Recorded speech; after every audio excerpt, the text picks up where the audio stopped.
Di tengah hiruk-pikuk ibu kota, hiduplah seorang pengusaha muda bernama Farhan. Usianya baru 28 tahun. Namun Allah menitipkan rezeki luar biasa kepadanya. 3 perusahaan besar ia miliki. Tapi ia tetap rendah hati dan taat beribadah. Meski banyak wanita mendekatinya, Farhan hanya ingin istri yang benar-benar soleha. Ia pun memutuskan pulang kampung selama 2 bulan untuk menenangkan hati. Farhan ingin melihat siapa yang benar-benar tulus padanya. Ia menyamar menjadi pemuda miskin, meninggalkan mobil mewah dan pakaian mahalnya. Ia tinggal di rumah kayu peninggalan orang tuanya, hidup sederhana, namun tak disangka warga kampung justru menghina Farhan. Masa dari Jakarta pulang-pulang malah miskin, begitu kata sebagian warga.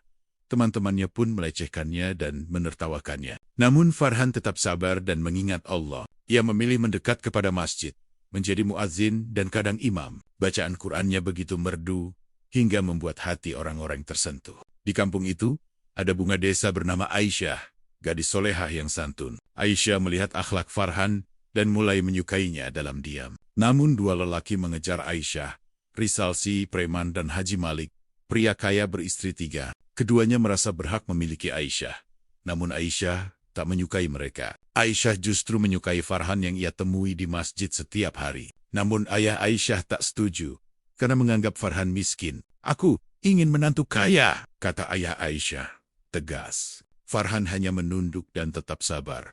Fitnah mulai berdatangan. Rizal menyebar gosip bahwa Farhan penipu. Haji Malik menuduh Farhan mendekati Aisyah demi harta. Namun, Farhan tetap tenang dan menyerahkan segalanya kepada Allah. Suatu sore, Rizal menghadang Farhan di dekat masjid. "Hei miskin, berani-beraninya kamu ngincar Aisyah," teriak Rizal.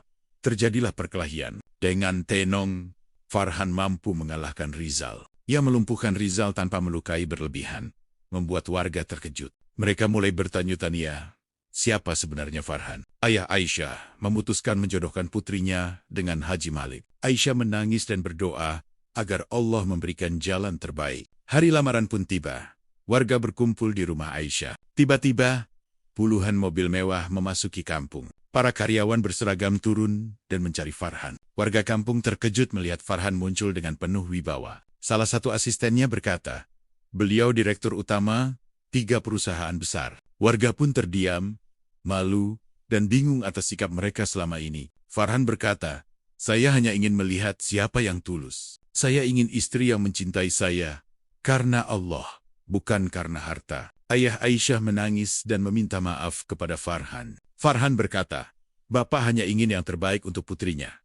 Saya mengerti." Farhan melamar Aisyah dengan cara terhormat di depan seluruh warga. Aisyah menerima lamaran itu dengan hati bergetar bahagia. Mereka menikah dalam acara sederhana, namun penuh keberkahan. Setelah menikah, Farhan membangun pesantren dan membantu warga kampung. Ia membuka lapangan kerja dan memperbaiki masjid desa. Warga sadar bahwa menghina tanpa tahu kebenaran adalah dosa besar. Farhan dan Aisyah hidup bahagia dalam ridho dan keberkahan Allah. Kemuliaan bukan pada harta, tapi pada akhlak dan ketakwaan.